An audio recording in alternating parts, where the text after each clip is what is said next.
առաջարկը, որ անում եք բարեկիրթ լինելու, ասելով, որ ժողովուրդը մեզ այստեղ է ուղարկել ոչ թե իրար հետ կռիվ անելու համար, այլ աշխատելու համար, կարող է հետաքրքիր թվալ, հատկապես եթե ինչ-որ մեկը սա լսեր, ով ոչնչից տեղյակ չի, այսպես լսում, ասում աղա ինչ մարդ է, ինչ լավ առաջարկ է անում։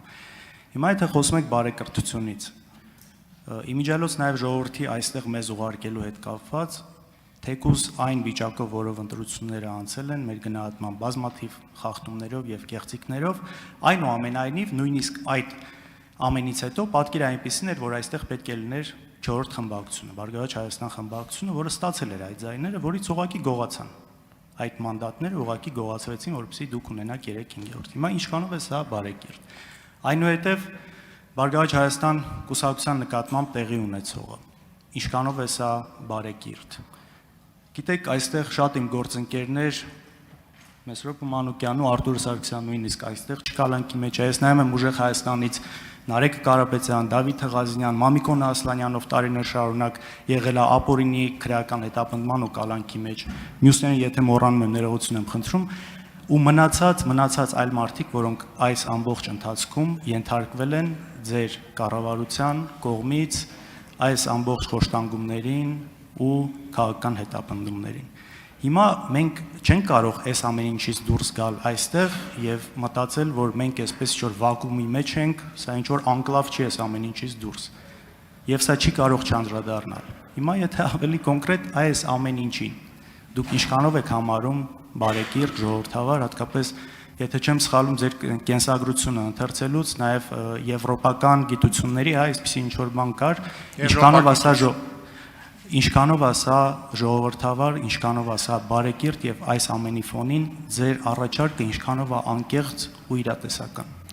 Շնորհակալություն, պարոն Քոչյան, ձեր մատնանշածը բարեկրթության հետ կապ չունի։ Նկատի եմ դուք մատնանշեցիք կենտրոնական ընտրական հանձնաժողովի մի որոշում եւ իրավական գործընթացներ, որոնք դուք մեկնաբանում եք այնպես, ինչպես դուք եք մեկնաբանում, ես համաձայն չեմ ձեր մեկնաբանության հետ։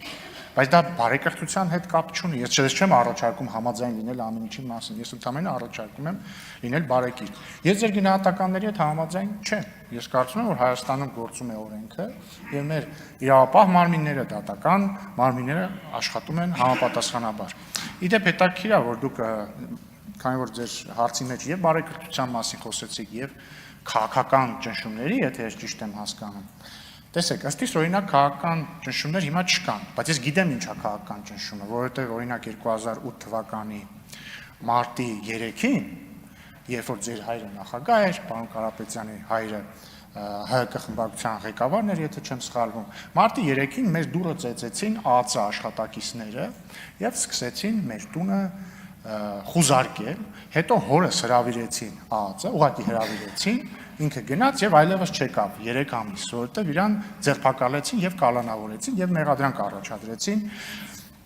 պետական իշխանության բռնազավթման մեղադրանքով։ Իհարկե ինքը կատարելապես անմեղ էր, որովհետեւ այդպիսի փորձ ընդհանրապես տեղի չէր ունեցել, ինքն էլ առավել եւս ոչինչ, այսինքն ղեկավար կազմում չէր եղել այդ հանրավակների եւ ինքը 3 ամիս քաղբանտարկյալ էր, 2.5 կամ 3։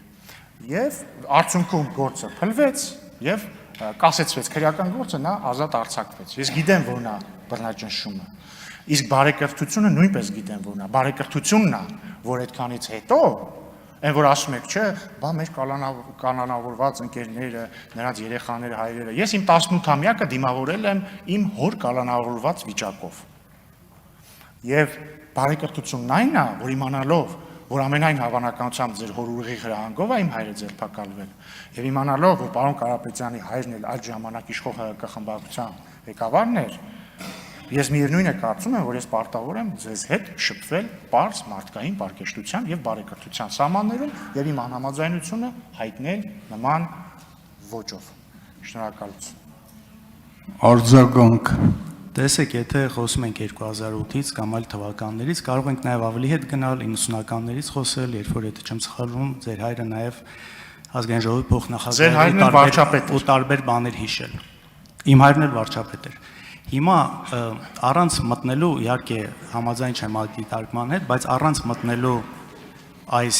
այդ ամենի մեջ հիմա ինչ եք դուք ուզում ասել, եթե 2008-ին կամ 96-ին կամ 2001-ին կամ 2015-ին եղել են սխալ բաներ, ուրեմն հիմա արդյոք դրանով արդարացվում է այդ ամեն ինչը։ Այսինքն սա է ասածը ամեն անգամ խոսալ այն ժամանակ S էր, այն ժամանակ N էր։ Իհարկե չեմ մտնում մնացած հարցի մեջ իմ անհամաձայնությունը փաստերով նկարագրելու, որովհետև դրա ժամանակն էլ չկա, բայց ինչքանով ասա անկեղծ։ Եվ եթե դուք մինչև այս ամեն ինչը հրապարակային հայտարարում եք, որ վենդետա լինելու է, ու հիմա ասում եք, որ նկատի ունեմ իրավական վենդետա, վենդետան իրավական չի լինում, իրավական լինում է արդարադատությունը։ Ու դուք այս ամենը հիմա ասում եք մի մարդու, ով ընդամենը 2 օր առաջ իմ հերթական դատավորությունն էր, որը շատ լավ գիտեք ինչի մասին է ու ինչա Խնդրում եմ սահմանափակեք։ Պարոն Քոչարյան, վենդետան, իրավական վենդետան հենց ակամարշուտ արդարադատությունը հենց ժողովրդի իրավական վենդետան է, որովհետև ժողովուրդը եւ իրենից ծնված դատական համակարգը պատժում է հանցագործներին։ Հաջորդը, ոչ ես ամենևին չեմ ասում, որ եթե նախկինում եղել են բռնաճնշումներ, հիմա պետքա բռնաճնշումներ լինեն։ Ես ասում եմ ուղիղ հակառակը։ Ես ասում եմ նախկինում եղել են բռնաճնշումներ, հիմա բռնաճնշումներ չկան։ Եվ